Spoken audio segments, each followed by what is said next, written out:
दहशतगर्दों के खिलाफ ऑपरेशन बिला इम्तियाज जारी रहेगा। दहशतगर्द कार्रवाइयों का जवाब देंगे। दहशतगर्दी खत्म होने तक चैन से नहीं बैठेंगे। Army chief general Asim Munir का ऐलान। अफगानिस्तान में दहशतगर्दों की महफूज पनागाहों पर तहफ्फुज़ात का इजहार।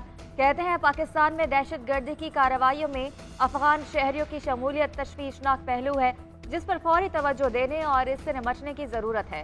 अफगान अबूरी हुकूमत दोहा मुआहदे पर अमल दरामद यकीनी बनाए। तवक्को है अफगान हुकूमत अपनी सरजमीन किसी को इस्तेमाल नहीं होने देगी। Army chief general Asim Munir का कोयटा गैरिजन का दौरा। योग कैंट हमले पर ब्रीफिंग दी गई। सिपा सलार ने CMH में जख्मी जवानों की अयादत की। 14 को खराज अकीदत। आर्मी चीफ 2 रोजा दौरे पर ईरान पहुंच गए। ईरान की फौजी और सिविलियन क़यादत से मुलाकातें करेंगे।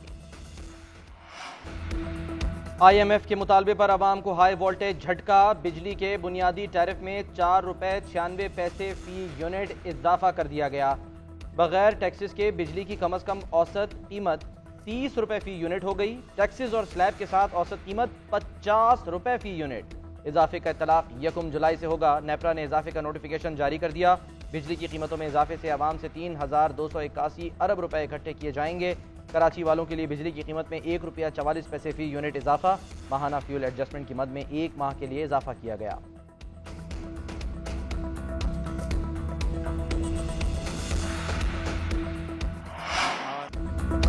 पाकिस्तान के दिवालिया होने का खतरा मुकम्मल तौर पर टल गया। अफवाहें फैलाई जा रही थी कि पाकिस्तान डिफॉल्ट कर गया। मंसूबों का इफ्तिताह अफवाहें फैलाने वालों को मौसर जवाब है। IMF प्रोग्राम की मंजूरी के बाद मुल्की मईशत बेहतरी की तरफ गामजन है। दोस्त ममालिक ने मुश्किल वक्त में पाकिस्तान का साथ दिया। वज़ीर आज़म शहबाज शरीफ का चश्मा 5 न्यूक्लियर पावर प्लांट का संगे बुनियाद रखने की तकरीब से खिताब। कहते हैं चीनी हुकूमत ने पाकिस्तान को माशी दबाव से निकालने के लिए इकदाम किए। अजीम दोस्त के ताउन को कभी नहीं भूलेंगे। चीन सऊदी अरब और UAE की मुआवरत के मशकूर है। नेशनल यूनिवर्सिटी के मरकजी कैंपस का संगे बुनियाद रखने की तकरीब से खिताब में वज़ीर कहा, हमारी हुकूमत का सिर्फ 1 माह रह गया है। तरक्की करनी है तो मनफी बातों को पांव की जंजीर नहीं बनाना बल्कि हल निकालना होगा। 75 साल में जो आदतें पड़ गई हैं उन बुतों को तोड़ना आसान नहीं। नौजवान नस्ल ही वो तबका है जो करप्शन का खात्मा कर सकती है। कर्ज मंजूरी के साथ ही दूसरे इक़्तिसादी जायजे के लिए IMF की नई शराइत प्रॉपर्टी सेक्टर और ज़रई शोबे पर टैक्स आयद करने का प्लान मांग लिया। प्रॉपर्टी और ज़रई सेक्टर में हम आहंगी से महसूलात बढ़ाई जा सकती हैं। नए टैक्सेस आयद करने का इख्तियार नई हुकूमत को होगा। आलमी बैंक की तजावीज़ भी ली जाएंगी। ज़राए के मुताबिक FPR का प्लान मंजूर हुआ तो मिनी बजट आने का इम्कान है। IMF की डायरेक्टर जूली कोजैक का कहना है कि नया प्रोग्राम पाकिस्तानी मईशत को सहारा देगा। प्रोग्राम इस बात को यकीनी बनाने के लिए है कि अदायगियों के मौजूदा तवाज़ुन की ज़रूरत पूरी हो जाए।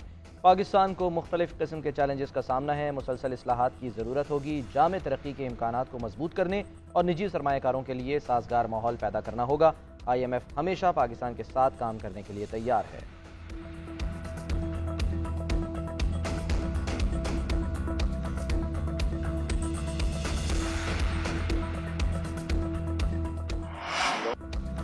चेयरमैन PTI को गिरफ्तार किया जा सकता है। 9 मई के मास्टरमाइंड कटहरे में लाए जाएंगे। इस शख्स से डायलॉग नहीं हो सकता। हर हलके से उम्मीदवार लाएंगे। किसी जमात से इंतखाबी इत्तेहाद नहीं होगा। जहां पार्टी पोजीशन कमजोर हुई वहां सीट एडजस्टमेंट की जा सकती है। वफाकी वजीर दाखिला राना सनाउल्लाह की प्रेस कॉन्फ्रेंस। कहा, इलेक्शन मुहिम का बाकायदा आगाज कर रहे हैं। 4 साल तरक्की का अमल रुका रहा। 4 साल तक सिर्फ छोड़ूंगा नहीं पर काम किया गया। बेगुनाह लोगों को जेलों में डाला गया। इंतकाम की कैसी कैसी घटिया सूरतें सामने आई। फितने ने नौजवानों को गुमराह और मुल्क की दिफा पर हमला किया। इस इंतकाम ने पाकिस्तान की तरक्की के अमल को रोका। नून लीग ने एक बार फिर मुल्क को बहरान से निकाला। चेयरमैन PTI की JIT में पेशी। 9 मई के वाकयात के हवाले से सवालात किए गए। 9 मई के वाकयात की वीडियोज़ और 8-9 मई को ज़मान पाक से ऑपरेट होने वाले रवाबित के शवाहिद दिखाए गए। चेयरमैन PTI तसल्लीबख्श जवाब न दे सके। जवाबात और बयान तफ्तीशी रिकॉर्ड का हिस्सा बना लिया गया। शाह महमूद कुरैशी, असद उमर ने भी JIT में बयान रिकॉर्ड करा दिया। उधर तोशा खाना केस में नैब का चेयरमैन PTI को फिर बुलावा। 17 जुलाई को JIT में पेश होने और दस्तावेजात लाने की हिदायत। इंक्वायरी को इन्वेस्टिगेशन में तब्दील कर दिया गया।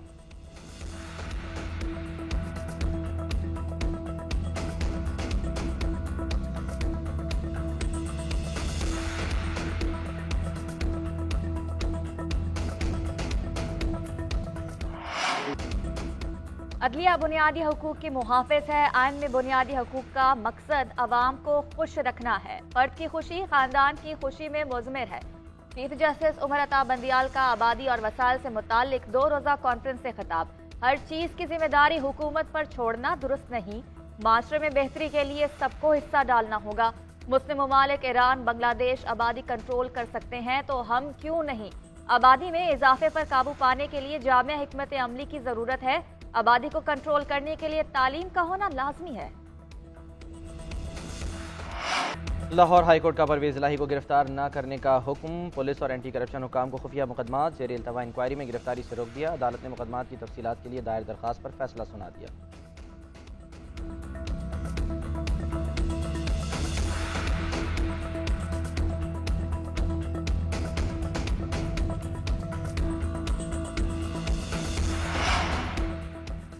पीपल्स पार्टी ने असम्बलियां तहलील करने के बजाय मुद्दत पूरी होने की तजवीज़ दे दी। नईम बुखारी का कहना है कि मुद्दत पूरी होने से चंद रोज कबल असम्बलियां तहलील करने से अच्छा पैगाम नहीं जाएगा।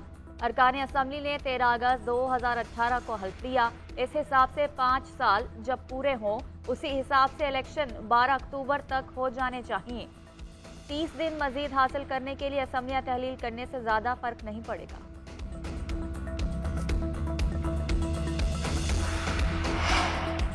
इलेक्शन कमीशन का आम इंतखाबात में आरोज के लिए एक बार फिर अदलिया से रुजू करने का फैसला। आरोज के लिए तमाम हाई कोर्ट के चीफ जस्टिस साहिबान को मुरासले लिखे जाएंगे। चीफ इलेक्शन कमिश्नर और मेंबरान अदलिया से आरोज लेने के मुरासलों की मंजूरी देंगे। मामले पर सियासी जमातों को भी एतमाद में लिया जाएगा। अदलिया से अफसरान न मिलने पर इलेक्शन कमीशन ब्यूरोक्रेसी से आरोज की तैनातियाँ करेगा। मुल्क भर में 859 रिटर्निंग अफसरान की तैनाती की जाएगी।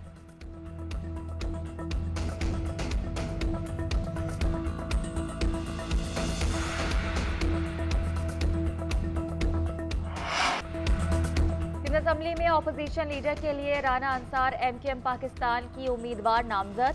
एमकेएम पाकिस्तान ने ऑपोजिशन लीडर की नामजदगी के लिए दरखास्त जमा करा दी। फारूक सत्तार कहते हैं कि जमहूरियत की गाड़ी ऑपोजिशन के बगैर आगे नहीं बढ़ सकती। ऑपोजिशन लीडर सिंध असम्बली में नहीं आ रहे।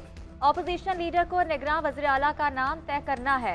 एक सवाल के जवाब में फारूक सत्तार ने कहा कि पीपल्स पार्टी ने हमारे साथ किए वादे पूरे नहीं किए।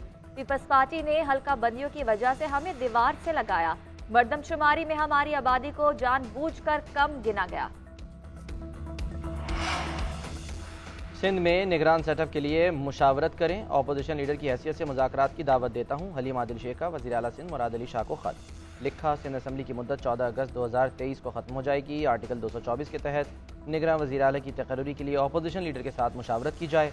आईनी तौर पर वज़ीर आला सिंध मुझसे मुशावरत के पाबंद हैं। आपकी सहूलत और दस्तयाबी के मुताबिक किसी भी वक्त दस्तयाब हूँ। आज़ादाना मुनसिफाना इंतखाबात के लिए गैर जानिबदार निगरान सेटअप ज़रूरी है।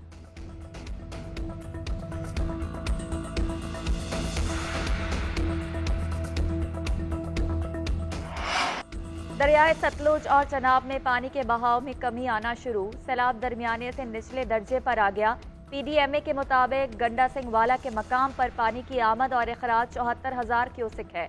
दरियाए रावी और झेलम में भी पानी का बहाव मामूल के मुताबिक हो गया। झंग में दरिया किनारे वाक़ आबादियों में भी पानी की सतह कम होना शुरू हो गई। जिले इंतजामिया और दीगर इदारे मुतासर अफराद को महफूज मकामात पर मुंतकिल करने में मसरूफ हैं। 7,000 से ज़ायद अफराद को मुंतकिल किया गया। कंट्रोल रूम दरियाओं में पानी के बहाव की निगरानी कर रहा है।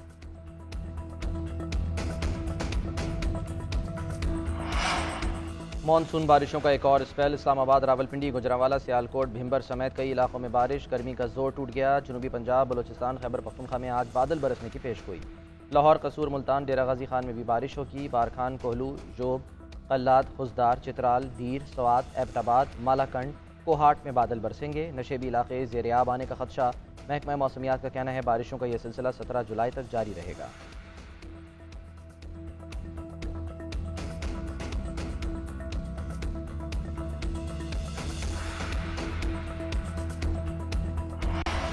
गरीब आवाम पर महंगाई के वार। एक हफ्ते के दौरान महंगाई की शरह में 0.3% का मजीद इजाफा। इदारा शुमारियात के मुताबिक मजमूई शरह 28.9% पर पहुँच गई। गुज़श्ता हफ्ते 21 अशिया की कीमतों में इजाफा, 11 में कमी और 19 में इस्तेहकाम रहा।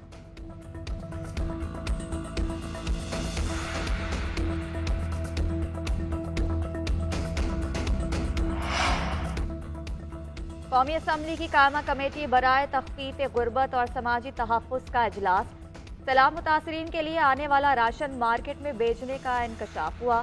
चेयरपर्सन कमेटी सायरा बानो कहती हैं कि सिंध के तमाम डिप्टी कमिश्नर्स रिलीफ के फंड्स और राशन खा पी गए। डीसी सांगर से सवाल किया, जवाब मिला मेरे पीर ने मुझे बोलने से मना किया है। हुकूमत में होती तो सारे डिप्टी कमिश्नर्स को लटका देती। सरकारी मुलाजमीन का कई शहरों में एहतजाज। लाहौर में सिविल सेक्रेटेरिएट के बाहर धरना। विफाक की तरफ तनख्वाहों और पेंशन में इजाफे के मुतालबात, कटौतियों के खिलाफ नारेबाजी। रावलपिंडी में मेट्रोपॉलिटन कॉरपोरेशन वासा के मुलाजमीन ने दफातर को ताले लगा दिए। अफसरों का दाखिला बंद। मुतालबात की मंजूरी तक तालाबंदी जारी रखने का ऐलान। फैसलाबाद में सरकारी मुलाजमीन का एहतजाज। पेशावर में वापदा मुलाजमीन का खाली असामियों पर पुर न करने के खिलाफ एहतजाज। वियतनाम के बुद्ध बख्शों का पाकिस्तान में बुद्ध मत के मजहबी मकामात का दौरा। पाकिस्तान को मजहबी सयाहत के लिए महफूज मुल्क करार दे दिया। मीडिया से गुफ्तगू करते हुए बुद्ध मत रहनुमा ने कहा कि पाकिस्तान आकर बहुत अच्छा लगा।